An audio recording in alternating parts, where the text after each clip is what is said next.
ನಮಸ್ಕಾರ. ಧರ್ಮಸ್ಥಳ ಹತ್ಯಾಕಾಂಡಕ್ಕೆ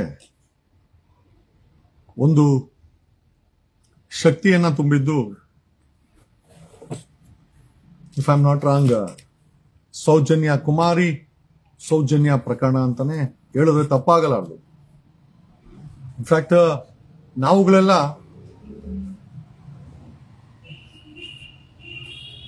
ಧರ್ಮಸ್ಥಳ ಹತ್ಯಾಕಾಂಡ ಅಂತಂದ್ರೆ ನನಗೆ ಫೋನ್ ಮಾಡೋ ಪ್ರತಿಯೊಬ್ರು ಕೂಡ ಸರ್ ಧರ್ಮಸ್ಥಳ ಸೌಜನ್ಯ ಕೇಸ್ ಇದೆಯಲ್ಲ, ನನಗೆ ಧರ್ಮಸ್ಥಳದ ವಿಚಾರದಲ್ಲಿ ಫೋನ್ ಮಾಡೋ ಪ್ರತಿಯೊಬ್ರು ಹೇಳೋಂತ ವಿಚಾರ ಏನು ಅಂತಂದ್ರೆ ಸರ್ ಅದೇ ಆ ಸೌಜನ್ಯ ಪ್ರಕರಣ ಐತಲ್ಲ, ನಿಜವಾಗಲ್ರಿ ಅವ್ರ ಮನೆ ಮಕ್ಕಳ ಹೆಸರು ನಮ್ಕ ಐತಲ್ಲ ಗೊತ್ತಿಲ್ಲ, ಸೌಜನ್ಯ ಪ್ರಕರಣದ ಮಾತಂತೂ ಆ ಹೆಣ್ಣು ಮಗಳ ಹೆಸರಂತೂ ಐ ಥಿಂಕ್ ನಾನು ಕಡಿಮೆ ಅಂದ್ರೆ ಒಂದು 5,000 ಜನ ಫೋನ್ ಮಾಡಿರ್ಬೋದು. 5,000 ಜನರ ಬಾಯಲ್ಲೂ ಕೂಡ ಸೌಜನ್ಯ ಪ್ರಕರಣ ಅಂತಾನೆ ಅಂತದೆ. ಈ ಸೌಜನ್ಯ ಪ್ರಕರಣಕ್ಕೆ ನ್ಯಾಯ ಕೊಡಕ್ಕೆ ಯೋಗ್ಯತೆ ಇಲ್ಲದಂತ ಸರ್ಕಾರಗಳು, ಅದು ಹಿಂದಿನ ಬಿಜೆಪಿ ಸರ್ಕಾರ ಆಗಿರ್ಬೋದು, ಅದರಿಂದ ಇದ್ದಂತ ಕಾಂಗ್ರೆಸ್ ಸರ್ಕಾರ ಆಗಿರ್ಬೋದು, ಅಥವಾ ಈಗಿರುವಂತ ಮತ್ತೊಂದು ಕಾಂಗ್ರೆಸ್ ಸರ್ಕಾರ ಆಗಿರ್ಬೋದು, ಈ ನಡುವೆ ದ ಫೈಲ್ ವರದಿ, ನಾನಲ್ಲಿ ಯಾವಾಗಲೇ ಫೈಲ್ ವರದಿಯನ್ನು ಹಾಕಿದ್ದೀನಿ. ಫೈಲ್ ಅವರು ದಿ ಫೈಲ್ ಅನ್ನೋ ಸಂಸ್ಥೆ, ತನಿಖಾ ಐ ಥಿಂಕ್ ಜರ್ನಲಿಸ್ಟ್ ಸಂಸ್ಥೆ ನಮ್ಮ ಸೌಜನ್ಯ ಪ್ರಕರಣದ ಪೋಸ್ಟ್ ಮಾರ್ಟಮ್ ಮಾಡದಂತ ಇಬ್ಬರು ವೈದ್ಯಾಧಿಕಾರಿಗಳ ಮೇಲೆ ಸಿಬಿಐ ಚಾರ್ಜಸ್ ಅನ್ನ ಫ್ರೇಮ್ ಮಾಡಿತ್ತು. ಏನದು ಚಾರ್ಜಸ್ ಅಂತಂದ್ರೆ, ಸಿಬಿಐ ಹೇಳಿತ್ತು ಈ ಇಬ್ಬರು ವೈದ್ಯಾಧಿಕಾರಿಗಳು ತಮ್ಮ ಪೋಸ್ಟ್ ಮಾರ್ಟಮ್ ಅಡಿನಲ್ಲಿ ಕರ್ತವ್ಯ ಲೋಪವನ್ನು ಎಸಗಿದ್ದಾರೆ, ಬೇಕು ಅಂತಲೇ ಪೋಸ್ಟ್ ಮಾರ್ಟಮ್ ಆಕ್ಟಿವಿಟಿನ ಆಕ್ಟ್ ಅನ್ನ ಡಿವಿಯೇಟ್ ಮಾಡಿದ್ದಾರೆ ಅಂತ ಅಬ್ಸರ್ವೇಷನ್ ಅನ್ನ ಮಾಡಿ, ಆಮೇಲೆ ಅದಕ್ಕೊಂದಷ್ಟು ಪುರಾವೆಗಳನ್ನ ಕೊಟ್ಟು, for example vaginal I think samples ಅನ್ನ ಕಲೆಕ್ಟ್ ಮಾಡಿಲ್ಲ ಬೇಕು ಅಂತಲೇ, ಮತ್ತೆ ಹೊಟ್ಟೆನಲ್ಲಿ ಆಹಾರ ಇತ್ತು ಅನ್ನೋ ಸುಳ್ಳು ವರದಿ. ಮತ್ತೆ ಮತ್ತೊಂದು ಅಬ್ಸರ್ವೇಷನ್ ಸಿಬಿಐ ಏನು ಅಂತಂದ್ರೆ, ಸೌಜನ್ಯಳ ಮೃತ ದೇಹದ ಬಲಗೈ ಮೇಲೆ ಒಂದು ಗಾಯ ಇತ್ತು, ಫೋಟೋಗ್ರಫಿ ಕಾಣಿಸ್ತಾ ಇದೆ, ಆದ್ರೆ ಅದನ್ನ ಪೋಸ್ಟ್ ಮಾರ್ಟಮ್ ಅಲ್ಲಿ ಮೆನ್ಷನ್ ಮಾಡಿ ಆ ಗಾಯದ ಚರ್ಮದ ಸ್ಯಾಂಪಲ್ಸ್ ಅನ್ನ ಫರ್ದರ್ ಫಾರೆನ್ಸಿಕ್ ಗೆ ಕಳಿಸಬಹುದಾಗಿತ್ತು. ಇದು ಯಾವುದೇ ಕಾರ್ಯ ಮಾಡದೆ ಐ ಥಿಂಕ್ ಇಬ್ಬರು ವೈದ್ಯಾಧಿಕಾರಿಗಳು ಅಂದ್ರೆ I think doctor Adam Usman ಮತ್ತೆ ಡಾಕ್ಟರ್ ರಶ್ಮಿ, ಇವರಿಬ್ಬರ ವಿರುದ್ಧ ಉಗ್ರ ಕ್ರಮ ಅಂದ್ರೆ ಏನು, I think penal action, nothing but a penal action, ಇವ್ರ ಮೇಲೆ ಪೀನಲ್ ಆಕ್ಷನ್ ಮಾಡಿ ಅಂತ ಹೇಳಿ ಸಿಬಿಐ ರಾಜ್ಯ ಸರ್ಕಾರಕ್ಕೆ ಒಂದು ಸೀಕ್ರೆಟ್ ಕರೆಸ್ಪಾಂಡೆನ್ಸ್ ಅನ್ನ ಮಾಡಿತ್ತು, ಪತ್ರವನ್ನ ಬರೆದಿತ್ತು. ಆ ಟೈಮಲ್ಲಿ I think if I am not wrong, Dinesh Gundurao ಇದ್ದಾರೆ ಮಿನಿಸ್ಟ್ರು, ಆಗ ಶ್ರೀರಾಮುಲು ಇದ್ರು. ಶ್ರೀರಾಮುಲು ಮಿನಿಸ್ಟ್ರಿ ಆಗಿದ್ದಾಗ ಅವ್ರಿಗೆಲ್ಲ ಅದೆಲ್ಲ ಏನ್ ಬೇಕಾಗಿದೆ, ಅವ್ರಿಗೇನಿದ್ರು ಮಣ್ಣು ಮೈನಿಂಗ್ ಬಿಟ್ರೆ ಇನ್ನೇನ್ ಕಾಣಿಸಲ್ಲ. ಇನ್ನು ಹೆಣ್ಣು ಮಕ್ಕಳು ಸಾವು, ಇದ್ರ ಬಗ್ಗೆ ಸಿಬಿಐ ಬರ್ದಿರೋ ಲೆಟರ್ ಬಗ್ಗೆ ಶ್ರೀರಾಮುಲು ಯಾಕೆ ತಲೆ ಕೆಡಿಸ್ಕೊಂತಾನೆ, ಅದ್ ಬೇರೆ ವಿಚಾರ. ಈಗಿರೋ ದಿನೇಶ್ ಗುಂಡೂರಾವೇ ತಲೆ ಕೆಡಿಸ್ಕೊಳಲ್ಲ ಅಂದ್ರೆ ಈ ಶ್ರೀರಾಮು ಮೈನಿಂಗ್ ಇಂಡಸ್ಟ್ರಿ ಅವರು ಅವ್ರ ಯಾಕೆ ತಲೆ ಕೆಡಿಸ್ಕೊಂತಾರೆ. ಬಟ್ ಪ್ರಶ್ನೆ ಏನಪ್ಪಾ ಅಂತಂದ್ರೆ, ಸಿಬಿಐನ ಅಬ್ಸರ್ವೇಷನ್ ತುಂಬಾ ಕ್ಲೋಸ್ ಆಗಿತ್ತು. ಆಮೇಲೆ ಈ ವೈದ್ಯಾಧಿಕಾರಿಗಳು ಇಬ್ಬರ ಮೇಲೇನು ಕೂಡ ಕಠಿಣ ಕಾನೂನು ಕ್ರಮವನ್ನ ಜರುಗಿಸಲೇಬೇಕು ಅಂತ ಸಿಬಿಐ ಒಂದು ಸೀಕ್ರೆಟ್ ಪತ್ರದಲ್ಲಿ ಒಂದು ಹೆಚ್ಚು ಕಮ್ಮಿ ಅದನ್ನ ದಿ ಫೈಲ್ ಆಕ್ಸೆಸ್ ಮಾಡಿದೆ. ದಿ ಫೈಲ್ ಆಕ್ಸೆಸ್ ಅಲ್ಲಿ 438 ಪುಟಗಳ ಅಪ್ರಾಕ್ಸಿಮೇಟ್ ಆಗಿ 500 ಪೇಜಿನ ಒಂದು ಡಾಕ್ಯುಮೆಂಟ್ ಅನ್ನ ಸೌಜನ್ಯಳ ಐ ಥಿಂಕ್ ಪೋಸ್ಟ್ ಮಾರ್ಟಮ್ ಸಂಬಂಧ ದಿ ಫೈಲ್ ಆಕ್ಸೆಸ್ ಮಾಡಿದೆ. ಆ ಆಕ್ಸೆಸ್ ಮಾಡದ್ಮೇಲೆ ಅದರ ಸಾರಾಂಶವನ್ನ ಪ್ರಕಟ ಮಾಡಿದೆ. ಇವತ್ತು ನಾನು ಅದನ್ನ ಪೋಸ್ಟ್ ಕೂಡ ಮಾಡಿದ್ದೀನಿ. ನಾನು ಅದನ್ನ ಬಿಡಿಯಾಗಿ ಕತ್ತರಿಸಿ ನಿಮ್ಗೆ ಓದಕ್ಕೆ ಅನುಕೂಲ ಆಗ್ಲಿ ಅಂತ, ಯಾಕಂದ್ರೆ ಎಷ್ಟೋ ಜನ ಅದಕ್ಕೆ ಲಿಂಕ್ ಓಪನ್ ಮಾಡಿ ಓದಕ್ ಹೋಗಲ್ಲ ಅಂತೇಳಿ ನಾನು ಅದನ್ನೇ ಕತ್ತರಿಸಿ ಹಾಕಿದ್ದೀನಿ. The observation is very very simple. ಸೌಜನ್ಯಳ ಬಲಗೈ ಮೇಲೆ ಗಾಯ ಆಗಿತ್ತು, ಅದನ್ನ ಪೋಸ್ಟ್ ಮಾರ್ಟಮ್ ಅಲ್ಲಿ ಬರ್ದಿಲ್ಲ. ಡಾಕ್ಟರ್ ಆದಮ್ ಉಸ್ಮಾನ್ ಮತ್ತೆ ಡಾಕ್ಟರ್ ರಶ್ಮಿ ಇಬ್ಬರ ಮೇಲೆ ಕೂಡ ಕಠಿಣ ಕಾನೂನು ಕ್ರಮ ಜರುಗಿಸಬೇಕು. ಮತ್ತೆ ಇವರಿಬ್ಬರು ಆರೋಪಿತರು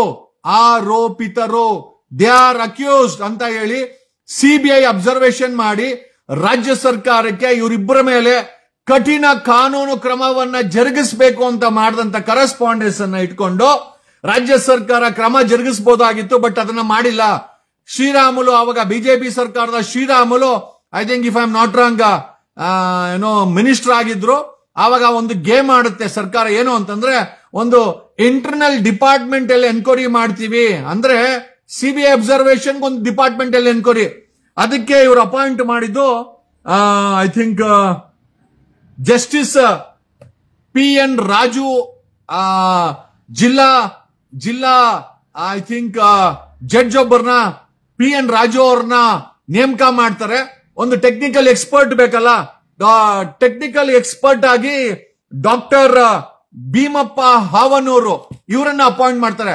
ಇವರಿಬ್ರು ಡಿಪಾರ್ಟ್ಮೆಂಟ್ ಎನ್ಕ್ವೈರಿನಲ್ಲಿ they have to take a CBI ಬರೆದಿರೋ ಪತ್ರದ ಮೇಲೆ ಕ್ರಮವನ್ನ ಜರುಗಿಸಲಿಕ್ಕೆ ಒಂದು ಕಮಿಟಿ ರಚನೆ ಆಗುತ್ತೆ. ಆ committee headed by I think district retired judge PN Raju. ಅವ್ರಿಗೆ ಸಹಾಯ ಮಾಡಲಿಕ್ಕೆ ಐ ಥಿಂಕ್ ಬ್ಯಾಂಗ್ಳೂರು ಯೂನಿವರ್ಸಿಟಿಯ doctor Bheemappa Havanur, if I am not wrong, ಅವರು I think post mortem and forensic expert ಅಂತ ಏನೋ ಕೇಳ್ಪಟ್ಟೆ, ಅವರನ್ನ ಅಪಾಯಿಂಟ್ ಮಾಡ್ತಾರೆ. ಈ ಕಮಿಟಿ ಕತೆ ಏನು ಅಂತಂದ್ರೆ, ಈ ಕಮಿಟಿ ಸಿಬಿಐ ಬರೆದಿರೋ ಕ್ರಮವನ್ನ ಅದಕ್ಕೆ ಎಳ್ಳು ನೀರು ಬಿಡಲಿಕ್ಕೆ ಈಗ ಒಂದು ಕಮಿಟಿಯನ್ನ ರಾಜ್ಯ ಸರ್ಕಾರ ಗೇಮ್ ಆಡ್ಲಿಕ್ಕೆ ಈ ಬಿಜೆಪಿಯ ಇವತ್ತು ಬಿಜೆಪಿಯವರು ಏನು ಸುಪ್ರೀಂ ಕೋರ್ಟ್ಗೆ ಹೋಗಿ ಅಂತ ಹೇಳಿದ್ರಲ್ಲ, ಇದೇ ಬಿಜೆಪಿಯ ಸಿಬಿಐ ಬರ್ದಿರೋ ಪತ್ರವನ್ನ ಇದೇ ಬಿಜೆಪಿಯ ರಾಜ್ಯ ಸರ್ಕಾರ ಎಳ್ಳು ನೀರು ಬಿಡುತ್ತೆ.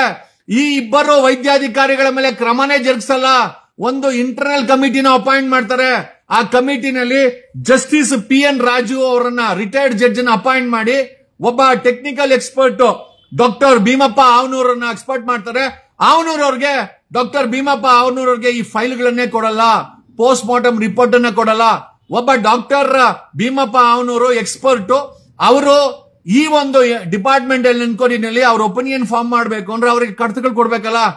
ಈ ಬಿಜೆಪಿ ಶ್ರೀರಾಮುಲು ಹೆಡ್ಡೆಡ್ ಸರ್ಕಾರದಲ್ಲಿ ಸೌಜನ್ಯಳ ಪೋಸ್ಟ್ ಮಾರ್ಟಮ್ ವಿರುದ್ಧವಾಗಿ ಇವರ ಮೇಲೆ ಕ್ರಮ ಜರುಗಿಸಿ ಅನ್ನೋ ಸಿಬಿಐ ಆದೇಶವನ್ನ, ಕೇಂದ್ರ ಬಿಜೆಪಿ ಸರ್ಕಾರದ ಸಿಬಿಐ ಮಾಡಿರೋ ಆದೇಶವನ್ನ ರಾಜ್ಯ ಬಿಜೆಪಿ ಸರ್ಕಾರ ಒಪ್ಪೋದೇ ಇಲ್ಲ. They don't act on it. ಒಂದು ಇಂಟರ್ನಲ್ ಕಮಿಟಿನ ರಚನೆ ಮಾಡಿ ಜಸ್ಟಿಸ್ PN ರಾಜು ಅಂತ doctor Bheemappa Havanur is a doctor, ಅವ್ರಿಗೆ ಫೈಲೇ ಕೊಡಲ್ಲ. ಅವರು ಒಪಿನಿಯನ್ ಬರೆಯಕ್ ಹೋದಾಗ ಏನ್ ಬರೀತಾರೆ ಅಂತಂದ್ರೆ, ಅಬ್ಸರ್ವೇಷನ್ ಅಂದ್ರೆ ನನಗೆ ಫೈಲೇ ಕೊಟ್ಟಿಲ್ಲ, ಹಾಗಾಗಿ ನಾನು ಇದ್ರ ಮೇಲೆ ಒಪಿನಿಯನ್ ಫಾರ್ಮ್ ಮಾಡಕ್ ಆಗಲ್ಲ ಅಂದಾಗ ಇವರು ಏನು ಇಂಟರ್ನಲ್ ಕಮಿಟಿ ಅವ್ರು ಏನ್ ಮಾಡ್ತಾರೆ ಅಂತಂದ್ರೆ, ನ್ಯಾಯಾಧೀಶರು ಇದು ಸಿಬಿಐ ಬರ್ದಿರೋದು ಯಾವ್ದು ರುಜುವಾತಾಗಿಲ್ಲ, ಹಂಗಾಗಿ ಕ್ರಮ ಜರುಗಿಸಕ್ಕಾಗಿಲ್ಲ, ಅದಕ್ಕೊಂದು ತೇಪೆ ಸಾರಿಸಿ ಡಾಕ್ಟರ್ ಆಡಮ್ ಉಸ್ಮಾನ್ ಮತ್ತೆ ಡಾಕ್ಟರ್ ರಶ್ಮಿಗೆ. ಆಮೇಲೆ ಇನ್ನೊಂದು ವಿಚಾರ ಏನ್ ಗೊತ್ತಾ, ಇದ್ರಲ್ಲಿ ಇನ್ನೊಂದು ಸ್ಪೆಷಾಲಿಟಿ ಏನು ಅಂತಂದ್ರೆ, ಡಾಕ್ಟರ್ ಆಡಮ್ ಉಸ್ಮಾನ್ ಒಬ್ರೆ ಹೇಳಿಕೆ ಕೊಡೋದು, ಡಾಕ್ಟರ್ ರಶ್ಮಿ ಆ ಒಂದು ಇಂಟರ್ನಲ್ ಕಮಿಟಿ ಎನ್ಕ್ವೈರಿಗೆ ಬರೋದೇ ಇಲ್ಲ. She don't appear. ಹಂಗಾಗಿ ಒಂದಂತೂ ನಿಜ, ಅದು whether it is BJP, Congress or JDS, ಮೂವರು ಕೂಡ ಯಾವುದೇ ಕಾರಣಕ್ಕೂ ಜನರಿಗೆ ನ್ಯಾಯ ಸಿಗುವಂತ ಕೆಲಸಕ್ಕೆ ಕೈ ಹಾಕೋದೇ ಇಲ್ಲ. ಸೌಜನ್ಯ ಕೇಸಿಗೆ ಎಳ್ಳು ನೀರು ಬಿಟ್ಟಿದ್ದಾಯ್ತು, ಸಿಬಿಐ ಅಬ್ಸರ್ವೇಷನ್ ಕೈ ಮೇಲೆ ಗಾಯ ಇರುತ್ತೆ. ವ್ಯಾಜಿನಾದು DNA ಫಾರೆನ್ಸಿಕ್ ಎಕ್ಸ್ಪರ್ಟ್ ಗೆ DNA ಕಲ್ಸಕ್ಕೆ ಯಾಕಾಗಲ್ಲ ಅಂತಂದ್ರೆ, ಇವರು ಪೋಸ್ಟ್ ಮಾರ್ಟಮ್ ಮಾಡ್ಬೇಕಾದ್ರೆ ವ್ಯಾಜಿನಲ್ ಸಲೈವ ಏನಿದೆ ಅದನ್ನ ತಗೊಂಡೇ ಇರಲ್ಲ, ಕೇಳಿದ್ರೆ ಅದ್ ಬೇಕಾಗಿಲ್ಲ ಅಂತಾರೆ. ಆದ್ರೆ ಪೊಲೀಸರು ರಿಕ್ವೆಸ್ಟ್ ಹಾಕಿರ್ತಾರೆ. ಆಮೇಲೆ ಇದೆಲ್ಲ ಅಬ್ಸರ್ವ್ ಮಾಡಿದಂತ ಸಿಬಿಐ ಇವರಿಬ್ರು ಡಾಕ್ಟರ್ ಮೇಲೆ, ಡಾಕ್ಟರ್ ಆಡಮ್ ಉಸ್ಮಾನ್ ಮೇಲೆ ಕ್ರಮ ಜರುಗಿಸಿ, ಡಾಕ್ಟರ್ ರಶ್ಮಿ ಮೇಲೆ ಕ್ರಮ ಜರುಗಿಸಿ ಅಂತಂದ್ರೆ, ಒಂದು ಇಂಟರ್ನಲ್ ಕಮಿಟಿ ಎನ್ಕ್ವೈರಿ ಹಾಕಿ ಒಬ್ಬ ರಿಟೈರ್ಡ್ ಡಿಸ್ಟ್ರಿಕ್ಟ್ ಜಡ್ಜ್ ನ ಕರ್ಕೊಂಡ್ಬಂದ್ ಕುಣಿಸಿ ಅದನ್ನ ತ್ಯಾಪೆ ಸಾರಿಸಿ ಅದನ್ನ ಮುಚ್ಚಾಕುವಂತ ಕೆಲಸವನ್ನ ಸಕ್ಸಸ್ಫುಲ್ ಆಗಿ ಅಂದಿನ ಬಿಜೆಪಿ ರಾಜ್ಯ ಸರ್ಕಾರ ಮಾಡಿದೆ. ಇಂದಿನ ಕಾಂಗ್ರೆಸ್ ಸರ್ಕಾರ ಅದನ್ನ ಮುಂದುವರ್ಸ್ಕೊಂಡು ಹೋಗ್ತಾ ಇದೆ ಅಂತ ಹೇಳಕ್ಕೆ ನನಗೆ ಯಾವುದೇ ಬೇಜಾರಿಲ್ಲ. ಒಬ್ಬ 13 ವರ್ಷ ಕಳೆದ್ರು ಒಂದು ಹೆಣ್ಣು ಮಗಳ ಜೀವಕ್ಕೆ ನ್ಯಾಯ ಕೊಡಕ್ಕೆ ಯೋಗ್ಯತೆ ಇಲ್ಲದಂತ ಸರ್ಕಾರಗಳು ನಿಮ್ಮನ್ನು ಆಡಳಿತ ಮಾಡ್ತಾ ಇದೆ ಅಂತಂದ್ರೆ, ಅಂದು ಸೌಜನ್ಯ, ಇಂದು ನಾಳೆ ನಿಮ್ಮ ಮಕ್ಕಳಾದ್ರೂ ಕೂಡ ಇವರು ನ್ಯಾಯ ಕೊಡಲ್ಲ. ಏನಕ್ಕೆ ಅಂತಂದ್ರೆ, ಈ ಕಾನೂನು ಅದೆಲ್ಲ ಇರೋದು ತಲೆಗೆ ಬಟ್ಟೆ ಇಲ್ದವ್ರಿಗೆ, ಬಡವರಿಗೆ, ಸಾಮಾನ್ಯರಿಗೆ. ಯಾರನ್ನ ಧ್ವನಿ ಮಾಡಂಗಿದ್ರೆ ನೆನ್ನೆ ಇದೇ ವಿಚಾರಕ್ಕೆ ಹೇಳದ್ನಲ್ಲ, ನನಗೆ 1,000 ಕೋಟಿ ರೂಪಾಯಿ ಡೀಲ್ ಮಾಡ್ಕೊಳ್ತೀನಿ ಅಂತ ಹೇಳೋ ಅಂತ ಇದೇ ಬೆಂಗಳೂರು ಈಶಾನ್ಯದ ಸಜೀತ್ ಮತ್ತೆ ಕೊಡಗೇಳಿ ಪೊಲೀಸ್ ಇನ್ಸ್ಪೆಕ್ಟರ್ ಇವರುಗಳ ವಿರುದ್ಧ ನಮಗೆ ಒತ್ತಡ ಹಾಕ್ತಾರೆ. ಲೆಕ್ಕ ಹಾಕಲಿ, ನಮ್ಮ ಮೇಲೆ ರೌಡಿ ಶೀಟರ್ ಅಂತೆ, ನಮ್ಮ ಮೇಲೆ ಗಡೀಪಾರ ಅಂತೆ, ನೀನ್ ಏನ್ ಪಿಂಡ ಬೇಕಾರೆ ಹಾಕೋ, ನಾನು ಮಾತ್ರ ಬಗ್ಗಲ್ಲ ಅಂತೇಳಿ ನಿನ್ನೆ ಹೋಗಿ ಅಲ್ಲಿ ಕಂಪ್ಲೇಂಟ್ ಅನ್ನು ಹಾಕಿ ಬಂದಿದ್ದೀನಿ. ಮಾನ್ಯ ಕರ್ನಾಟಕದ ಡಿಜಿಪಿ ಐಜಿಪಿ ಸಲೀಂ ಅವರು 18 ಗೈಡ್ಲೈನ್ಸ್ ಕೊಟ್ಟರೆ ಯಾವನ್ ಫಾಲೋ ಮಾಡ್ತಾನೆ? 21ನೇ ತಾರೀಕು ಕರ್ನಾಟಕದ ಡಿಜಿಪಿ ಒಂದು ಸುತ್ತೋಲೆನ ಹೊರಡಿಸಿದ್ದಾರೆ. ಏನ್ ಬರ್ದಿದ್ದಾರೆ ಗೊತ್ತಾ? ಇಲಾಖೆಯ ಎಲ್ಲ ಅಧಿಕೃತ ವ್ಯವಹಾರಗಳು ಮತ್ತೆ ಕಾರ್ಯವಿಧಾನಗಳು ಸಂಪೂರ್ಣ ಪಾರದರ್ಶಕತೆಯಿಂದ ಕೈಗೊಳ್ಳಬೇಕು. ಪೊಲೀಸ್ ಠಾಣೆಗೆ ಭೇಟಿ ನೀಡುವ ಯಾವುದೇ ವ್ಯಕ್ತಿಯ ಸಾಮಾಜಿಕ ಹಾಗೂ ಆರ್ಥಿಕ ಹಿನ್ನೆಲೆಯನ್ನು ಗಮನಿಸದೆ ಎಲ್ಲರೂ ಸಮನಾಗಿ ಕಾಣಬೇಕು. ಸಾರ್ವಜನಿಕರ ಕುಂದುಕೊರತೆಗಳನ್ನ ತಾಳ್ಮೆಯಿಂದ ಆಲಿಸಿ ಮತ್ತು ಕಾನೂನಿನ ಪ್ರಕಾರ ಅನಗತ್ಯವಾದ ಕಾಲ ವಿಳಂಬದ ದೂರುಗಳನ್ನು ದಾಖಲಿಸಬೇಕು. ಸಾರ್ವಜನಿಕರೊಂದಿಗೆ ಮಾತನಾಡುವಾಗ ಒರಟು ತಲಾಟೆ ಭಾಷೆಗಳನ್ನ ವರ್ತನೆಯನ್ನ ತೋರದೆ ಯಾವಾಗಲೂ ಸೌಜನ್ಯ ಹಾಗೂ ಘನತೆಯಿಂದ ವರ್ತಿಸಬೇಕು.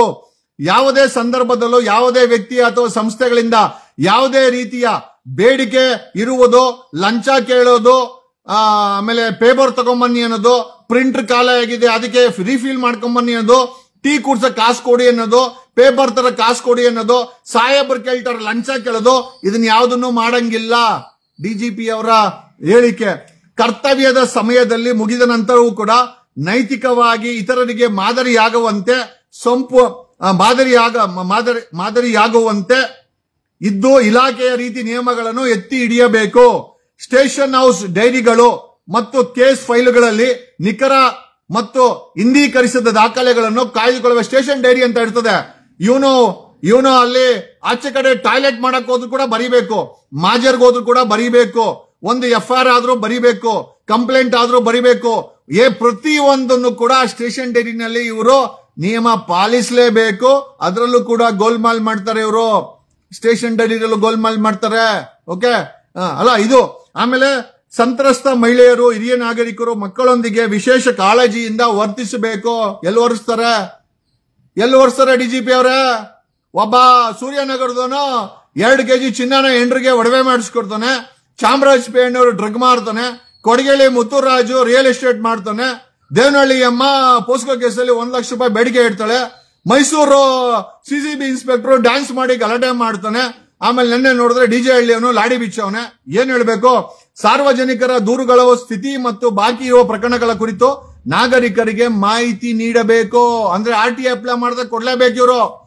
ಕರ್ತವ್ಯ ಹಾಜರಾಗುವುದು ಮತ್ತು ಅಧಿಕೃತ ಕಾರ್ಯಗಳು ನಿರ್ವಹಿಸುವಲ್ಲಿ ಶಿಸ್ತಿನಿಂದ ಸಮಯ ಪಾಲನೆ ಮಾಡಬೇಕು. ಎಲ್ಲಿ ಮಾಡ್ತಾರೆ? ಬರೀ ಗಲಾಟೆಗಳು, ಬರೀ ಉಸೂಲಿ, ಬರೀ ಭ್ರಷ್ಟಾಚಾರ. ಪೊಲೀಸ್ ಸಾರ್ವಜನಿಕರ ಸಂವಾದದಲ್ಲಿ ನ್ಯಾಯಸಮ್ಮತೆಯನ್ನು ಎತ್ತಿ ಹಿಡಿಯಲು ಸಮವಸ್ತ್ರದ ಮೇಲೆ ಧರಿಸುವ ಕ್ಯಾಮೆರಾಗಳನ್ನು ಮತ್ತು ಲಭ್ಯವಿರುವ ತಂತ್ರಜ್ಞಾನಗಳನ್ನು ಜವಾಬ್ದಾರಿಯಿಂದ ಬಳಸಿಕೊಳ್ಳಬೇಕು. ಬಾಡಿ ಕ್ಯಾಮೆರಾ ಹಾಕೊಂತಾರೆ, ಯಾವನ್ ಹಾಕ್ತಾನೆ? ಸ್ಟೇಷನ್ ನಲ್ಲಿ ಸುಪ್ರೀಂ ಕೋರ್ಟ್ ಹೇಳಿದೆ, ಇನ್ಕ್ಲೂಡಿಂಗ್ ಇಂಟ್ರಾಗೇಷನ್ ರೂಮ್. ನಮ್ ಕೊಡಗೇಳಿ ಸ್ಟೇಷನ್ 3rd ಫ್ಲೋರ್ ಅಲ್ಲಿ ಹಾಕೇ ಇಲ್ಲ ಕ್ಯಾಮ್ರಾ. ಏನಕ್ಕೆ ಅಂದ್ರೆ ಡೀಲ್ ಎಲ್ಲ ನಡೆಯೋದು ಅಲ್ಲೇ. ನೋಡಿ, ಈ ತರ ಸಮುದಾಯದಲ್ಲಿ ಸಕ್ರಿಯವಾಗಿ ಭಾಗವಹಿಸಿ ಮತ್ತು ಸಾರ್ವಜನಿಕ ಜಾಗೃತಿಯನ್ನು ಕಾರ್ಯಕ್ರಮಗಳನ್ನು ಆಯೋಜಿಸಿ ಪಾರದರ್ಶಕತೆ, ಕಾನೂನುಬದ್ಧ ಮತ್ತು ಸಹಾನುಭೂತಿಯ ಪೊಲೀಸಿಂಗ್ ಅಭ್ಯಾಸಗಳನ್ನು ಮೂಲಕ ಸಾರ್ವಜನಿಕರ ವಿಶ್ವಾಸವನ್ನು ಹೆಚ್ಚಿಸಿಕೊಳ್ಳಬೇಕು. ವಸೂಲಿಕರರಾಗಿದ್ದಾರೆ ಡಿಜಿಪಿ ಐಜಿಪಿ ಅವರೇ. ಡ್ರಗ್ಗಳು ಮಾರಾಟ ತಗೊಳಕ್ತಂತಾರೆ, ಲಾಡಿ ಬಿಚ್ಚಿ ರೇಪ್ ಅಂತ ಬೆಳಗ್ಗೆ ಬರುತ್ತೆ, ಸಾಯಂಕಾಲ ನಿಮ್ ಇನ್ಸ್ಪೆಕ್ಟರ್ಗಳು ಹನಿ ಟ್ರ್ಯಾಪ್ ಅಂತ ಅದನ್ನ ಅಡ್ಜಸ್ಟ್ಮೆಂಟ್ ಮಾಡಿ ಆ ಮಟ್ಟಕ್ಕೆ ಲಾಡಿಗಳು ಬಿಚ್ಚೋ ಮಟ್ಟಕ್ಕೆ ಬಂದವರು ಪೊಲೀಸರು. ಹನಿ ಟ್ರ್ಯಾಪ್ ಏನು? ಮಹಿಳೆಯರನ್ನು ಸಂಜೆ 6 ಗಂಟೆಯ ನಂತರ ಪೊಲೀಸ್ ಠಾಣೆಗೆ ವಿಚಾರಣೆಗೆ ಅಥವಾ ಹೇಳಿಕೆಯನ್ನು ನೀಡಲು ಕರೆತರಬಾರದು. ಹೆಣ್ಣು ಮಕ್ಕಳನ್ನ 6 ಗಂಟೆ ಮೇಲೆ ಕರಿಬಾರದು. ತಲೆಗೆ ಹಾಕಳ್ರಿ ಪೊಲೀಸರ. ಮಹಿಳೆ ಒಂದು ವೇಳೆಯಲ್ಲಿ ಆರೋಪಿಯಾಗಿದ್ದಲ್ಲಿ ಅಥವಾ ಸಂತ್ರಸ್ತೆಯಾಗಿದ್ದಲ್ಲಿ ಆಕೆಯನ್ನು ಮಹಿಳಾ ಪೊಲೀಸ್ ಅಧಿಕಾರಿಯ ನೆರವೊಂದಿಗೆ ಫಿಮೇಲ್ ಪೊಲೀಸ್ ಅಫಿಷಿಯಲ್ ಜೊತೆನೆ ಡೀಲ್ ಮಾಡಬೇಕು. ಅವ್ರು ಇರಲೇಬೇಕು. Enquiry, complaint, arrest. ಆಮೇಲೆ ಸಾಯಂಕಾಲ 6 ಗಂಟೆ ಆದ್ಮೇಲೆ ಅವ್ರಿಗೆ ತೊಂದರೆ ಕೊಡಂಗಿಲ್ಲ. ಕ್ರಿಮಿನಲ್ ಪ್ರಕರಣಗಳಲ್ಲಿ ಮಹಿಳೆಯರು ಭಾಗಿಯಾಗದ ಅವರನ್ನು ಬಂಧಿಸುವಾಗ ನಡೆಸುವ ಅವರಿಗೆ ಯಾವುದೇ ಅವಮಾನಕ್ಕೆ ಅವ್ರಿಗೇನು ಅವಮಾನ ಆಗಬಾರ್ದು ಅಲ್ವಾ? ಠಾಣೆಗಳಲ್ಲಿ ಇರಿಸಬೇಕು. ಬದಲಿಗೆ ಅವರನ್ನು ರಾಜ್ಯ ಸ್ಟೇಟ್ ಹೋಮ್ ಅಲ್ಲಿ ಇರಿಸಬೇಕು. ಉತ್ತಮವಾಗಿ ನೀಟಾದ ಸಮವಸ್ತ್ರಗಳನ್ನು, ಮಫ್ತಿ ಬಟ್ಟೆಗಳನ್ನು ಧರಿಸಬೇಕು. ನಮ್ಮ ಸ್ಟೇಷನ್ ಅನಿಲ್ ಅವನ ಅಂತಾನೆ, ಯಾವಾಗ ನೋಡಿದ್ರು ಮಫ್ತಿಲೇ ಇಡ್ತಾನೆ. ಏನಕ್ಕೆ ಅಂದ್ರೆ ಬರೀ ವಸೂಲಿ. ಓಕೆ. ಮತ್ತೆ ಸಿಬ್ಬಂದಿಗಳನ್ನು ನೀಟಾದ ಟರ್ನ್ಔಟ್ ಹೊಂದಿರಬೇಕು. ಎಲ್ಲಿ ಡಿಜಿಪಿ ಐಜಿಪಿ ಸಾಹೇಬ್ರೆ, ಇವ್ರ ಬಾಡಿಗಿಂತ ಅವ್ರ ಹೊಟ್ಟೆನೆ ದೊಡ್ಡದಾಗಿರ್ತದೆ. ಟರ್ನ್ಔಟ್ ಯಾವಾಗ್ಲೂ ವಸೂಲಿ ಕಾರ್ಯಕ್ರಮದಲ್ಲೇ ಟೋಟಲ್ ಟರ್ನ್ಔಟ್. ನನ್ನ ಯಾರೋ ಬಾ ಹಿಂಗೆ ಏನೋ ಐ ಥಿಂಕ್ ಪೊಲೀಸ್ ಹೇಳ್ತಾ ಇದ್ದ, ಜಗದೀಶ್ ಅವ್ರಿಗೆ ಏನೋ ಪೊಲೀಸವ್ರು ಕಂಡ್ರೆ ಆಗಲ್ಲ. ಯಾಕೆ ಆಗ್ಬೇಕು ಗುರು? ಜಗದೀಶ್ ಅವ್ರಿಗೆ ಪೊಲೀಸರು ನೀವೇನ್ ನಮ್ಮ ನೆಂಟ್ರ, ನೀವೇನ್ ನಮ್ಮ ಬಳಗನ, ನೀವೇನು ಇವರೇ ಪಬ್ಲಿಕ್ ಸರ್ವೆಂಟ್, ನೀವು ಡ್ಯೂಟಿ ಮಾಡಿಲ್ಲ ಅಂತಂದ್ರೆ ನಿಮ್ಮನ್ನ ಎಕ್ಸ್ಪೋಸ್ ಮಾಡೋದೇ ನಮ್ ಕೆಲಸ. ಆಮೇಲೆ ನಿಮ್ ಇಲಾಖೆಯಿಂದ ನಿಮ್ಮ ಭ್ರಷ್ಟ ಅಧಿಕಾರಿಗಳಿಂದ ನಮ್ಗಾಗಿರೋ ಅನುಕೂಲ ಇದೆಯಲ್ಲ, ಅದು ಇನ್ನು 10 ಜನ್ಮ ಎತ್ತಿದ್ರು ನಾವು ಮರೆಯಕ್ಕಾಗಲ್ಲ ಅಲ್ರೋ. ಅವನು ಯಾವನೋ 2011ರಲ್ಲಿ ಸಾರ್ವಜನಿಕರು ಸ್ವಲ್ಪ ಕೇಳಿಸ್ಕೊಬೇಕು. 2011ರಲ್ಲಿ ಹೋಮ್ ಮಿನಿಸ್ಟರ್, ಆವತ್ತಿನ ಹೋಮ್ ಮಿನಿಸ್ಟರ್ ಆರೋಗ್ಯದ ಮೇಲೆ ಕಂಪ್ಲೇಂಟ್ ಹಾಕಿದ್ರೆ ನನ್ನ ಮೇಲೆ ಸುಳ್ಳು 14 ಪ್ರಕರಣಗಳನ್ನು ದಾಖಲಿಸಿ ಜೈಲಿಗೆ ಕಳಿಸಿದಂತ ಮಹಾನ್ ಇಲಾಖೆ ಇದು. ಜೈಲಿಂದ ವಾಪಸ್ ಬಂದ್ರೆ ನಮ್ ತಾಯಿ ಸತ್ತೋದ್ರು ಏನ್ರೋ. ನಿಮ್ಮ ಭ್ರಷ್ಟ ಪೊಲೀಸಿಂದ ಕೈ ತೊಳ್ಕೊಂಡು ಯಾಕೆ ಬೀಳ್ತೀನಿ ಗೊತ್ತಾ? ನಾನು ಒಂದ್ ರೀತಿ ನಿಮ್ಗಳಿಗೆ ಬುದ್ಧಿ ಕಲಿಸ್ಲೇಬೇಕು ಅಂತಿರೋ ವ್ಯಕ್ತಿ. ಸಣ್ಣ ವಯಸ್ಸಲ್ಲೇ ತಂದೆ ಕಳ್ಕೊಂಡೆ, ಜೈಲ್ಗೆ ಹೋಗಿ ಬಂದ್ಮೇಲೆ ತಾಯಿನ ಕಳ್ಕೊಂಡೆ, ಸಂಸಾರನ್ ಕಳ್ಕೊಂಡೆ. ನಿಮ್ಮಿಂದ ಪಡೆದಿರೋದು ನಾವು ಆನಂದ ಅಷ್ಟಿಷ್ಟಲ್ಲ ಕಣೋ. ಅದಕ್ಕೆ ಸಿಎಂ ಆಗ್ಲೇಬೇಕು ಅಂತ ಇವತ್ತು ನಿರ್ಧಾರ ಮಾಡಿ ಕೂತಿದ್ದೀನಿ. ನಾನು ಸಾರ್ವಜನಿಕರಿಗೆ ಹೇಳೋದೇನು ಅಂತಂದ್ರೆ, ಇಟ್ಸ್ ಎ ಡಿಸೈನ್. ಈ ಪೊಲೀಸ್ ಅನ್ನೋ ವ್ಯವಸ್ಥೆ ಈಗ ನೋಡಿ, ನಿಮ್ಮನ್ನ ಕಂಟ್ರೋಲ್ ಮಾಡ್ಬೇಕಾದ್ರೆ ಸುಳ್ ಕೇಸ್ ಹಾಕೋದು, ರೌಡಿ ಶೀಟರ್ ಓಪನ್ ಮಾಡೋದು, ಗೂಂಡಾ ಕಾಯ್ದೆ ಹಾಕೋದು, ಗಡಿ ಪಾರ್ ಮಾಡೋದು, ಇದು ಇವರ ಒಂದು systematic way of functioning. But ಇದನ್ನ ಕ್ರ್ಯಾಕ್ ಮಾಡಿದವನು ಕರ್ನಾಟಕದಲ್ಲಿ ಯಾರವರ ಇಲ್ಲ ಗೊತ್ತಿಲ್ಲ. ನನಗಂತೂ ಇವ್ರ ಇನ್ ಅಂಡ್ ಔಟ್ ಗೊತ್ತು. ನಾನು ಯಾಕೆ ಇಷ್ಟು ಸಲೀಸಾಗಿ ಮಾತಾಡ್ತೀನಿ ಅಂತಂದ್ರೆ, ಇವರ ಯೋಗ್ಯತೆಗಳೇನು ಅಂತಂದ್ರೆ, PSI ಹಗರಣದಲ್ಲಿ ಪೊಲೀಸ್ ಸಬ್ ಇನ್ಸ್ಪೆಕ್ಟರ್ ಅಪಾಯಿಂಟ್ಮೆಂಟ್ ಹಗರಣ ಏನಿದೆಯಲ್ಲ, 500 ಕೋಟಿ, 500 ಜನ 50 ಲಕ್ಷ ಕೊಟ್ಟು ಅಪಾಯಿಂಟ್ಮೆಂಟ್ ಆದ್ರು. ಅಪಾಯಿಂಟ್ಮೆಂಟ್ ಇಂತನೂ ಇವರು ಭ್ರಷ್ಟರೇ. ಅಪಾಯಿಂಟ್ಮೆಂಟ್ ಆಗ್ಬೇಕಾರೆ ಭ್ರಷ್ಟ ಆಗ್ತಾರೆ. 50 ಲಕ್ಷ ಕೊಟ್ಟು ಅಪಾಯಿಂಟ್ಮೆಂಟ್ ತಗೊಂಡವನು ಸಂಪಾದನೆ ಮಾಡಕ್ ಬರ್ತಾನೆ, ಇಲಾಖೆಗೆ ಸೇವೆ ಮಾಡಕ್ ಬರ್ತಾನ. 100% ಇವರು 2011ರಲ್ಲಿ 14 ಕೇಸ್ ಹಾಕಿದ್ರು ನನ್ನ ಮೇಲೆ. 14 ಕೇಸನ್ನು ಕೂಡ 3 ವರ್ಷ ಪಾರ್ಟಿ ಇನ್ ಪರ್ಸನ್ ಅಡ್ವೊಕೇಟ್ ಅಲ್ಲ, ಅವಾಗಿನ ಲಾ ಓದ್ತಾ ಇದೆ. I myself fought first CMM court. ಪ್ರತಿದಿನ ವಾರಕ್ಕೆ 4 ದಿವಸ ಕೋರ್ಟ್ ಅಲ್ಲಿ ನಿಂತ್ಕೊಂತ ಇದ್ದೆ. ನಿಂತ್ಕೊಂಡು ನನಗೆ ಯಾರು ವಕಾಲತಕ್ಕೆ ಬರ್ಲಿಲ್ಲ, ಹೋಮ್ ಮಿನಿಸ್ಟರ್ ಮೇಲೆ ಕೇಸ್ ಹಾಕಿದ್ದೆ ಅಂತ ನಾನೇ ಕಾನೂನು ಕಲ್ತ್ಕೊಂಡು ಲಾ ಓದಬೇಕಾದ್ರೆ ನಾನೇ ನನ್ನ ಕೇಸ್ಗಳನ್ನ ಹೋರಾಟ ಮಾಡಿ, ಕ್ರಾಸ್ ಎಕ್ಸಾಮಿನೇಷನ್ ಮಾಡಿ, ಸ್ಟೇಟ್ಮೆಂಟ್ ಗಳ ಮಾಡಿ 14 ಕೇಸನ್ನ ಖುಲಾಸೆ ಮಾಡ್ಕೊಂಡು, ಇದೇ ಕೊಡಗಳ್ಳಿ ಪೊಲೀಸರು 14 ಕೇಸ್ಗಳ ಮೇಲೆ ನಾನು ಸ್ವತಃ ಕ್ರಾಸ್ ಎಕ್ಸಾಮಿನೇಷನ್ ಮಾಡಿದೆ. ಒಬ್ಬ ಇನ್ಸ್ಪೆಕ್ಟರ್ ಕ್ರಾಸ್ ಎಕ್ಸಾಮಿನೇಷನ್ ಮಾಡ್ಬೇಕಾರೆ ತಲೆ ಚಕ್ಕರ್ ಬಂದ್ ಕೆಳಗ್ ಬಿದ್ದೋಗ್ತಾನೆ. ಅವತ್ತೇ ಗೊತ್ತಾಗೋದು I am the best advocate in Karnataka ಅಂತ. ಒಬ್ಬ ಕ್ರಾಸ್ ಎಕ್ಸಾಮಿನೇಷನ್ ಮಾಡ್ಬೇಕಾರೆ ಉಚ್ಚೆಗೆ ಹೋಗ್ಬೇಕು ಅಂತಾನೆ, ಒಬ್ಬ ಕ್ರಾಸ್ ಎಕ್ಸಾಮಿನೇಷನ್ ಮಾಡ್ಬೇಕಾರೆ ತಲೆ ಕೆಳಗ್ ಬಿದ್ದೋಗ್ತಾನೆ. ಒಂದು ದಿವಸ 11 ಜನರನ್ನ ಕ್ರಾಸ್ ಎಕ್ಸಾಮಿನೇಷನ್ ಮಾಡಿದೀನಿ. ನಮ್ಮ ಜಡ್ಜ್ ಸಾಹೇಬ್ರು ಹೇಳಿದ್ರು, ಜಗದೀಶ್ ಅವರೇ ನಾಳೆ ಮಾಡಿ, ನಾಳೆ ಡೇಟ್ ಕೊಡ್ತೀವಿ. ಇಲ್ಲ ಸ್ವಾಮಿ, ಇವತ್ತು ಎಷ್ಟೊತ್ತೇ ಆಗ್ಲಿ ಇವ್ರನ್ನ ಕ್ರಾಸ್ ಎಕ್ಸಾಮಿನೇಷನ್ ಮಾಡ್ಲೇಬೇಕು. 1 ವರ್ಷ ಬರ್ತಾ ಇರ್ಲಿಲ್ಲ. 1 ವರ್ಷ ತಪ್ಪಿಸ್ಕೊಂಡ್ರು ಪೊಲೀಸರು. ಕ್ರಾಸ್ ಡೇಟ್ ಮೇಲೆ ಡೇಟ್ ಎಷ್ಟು ಸತಿ ಅಂತ ಹೋಗೋದು.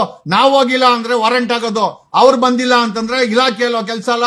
1 ವರ್ಷ ಆಟ ಆಡಿಸಿದ್ದಾರೆ. ಆಮೇಲೆ ನನ್ನ ಕ್ರಾಸ್ ಎಕ್ಸಾಮಿನೇಷನ್ ಅಲ್ಲಿ ಅವ್ರಗಳಿಗೆ ಜನ್ಮ ಜಾಲಾಡಿಸ್ಬಿಡ್ತಿದ್ದೀನಿ. ನನ್ನ ಕೈಗೆ ಕ್ರಾಸ್ ಎಕ್ಸಾಮಿನೇಷನ್ ಸಿಕ್ಕಾಕೊಂಡ್ರೆ ನನ್ನ ಕೇಸ್ಗಳನ್ನ ನಾನೇ ಕ್ರಾಸ್ ಎಕ್ಸಾಮಿನೇಷನ್ ಮಾಡಿದ್ದೀನಿ.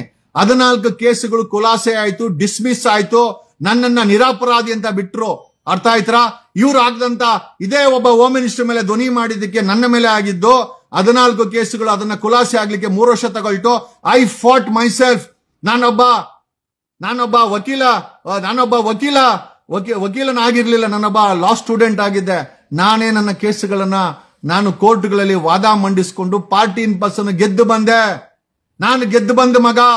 25 ವರ್ಷಗಳ ಕಾಲ ಹೋರಾಟ ಮಾಡಿದ್ದೀನಿ. ಸತತವಾಗಿ 20 ವರ್ಷ ಪೊಲೀಸ್ ಅವರ ಇನ್ ಅಂಡ್ ಔಟ್ ಗೊತ್ತು ನನಗೆ.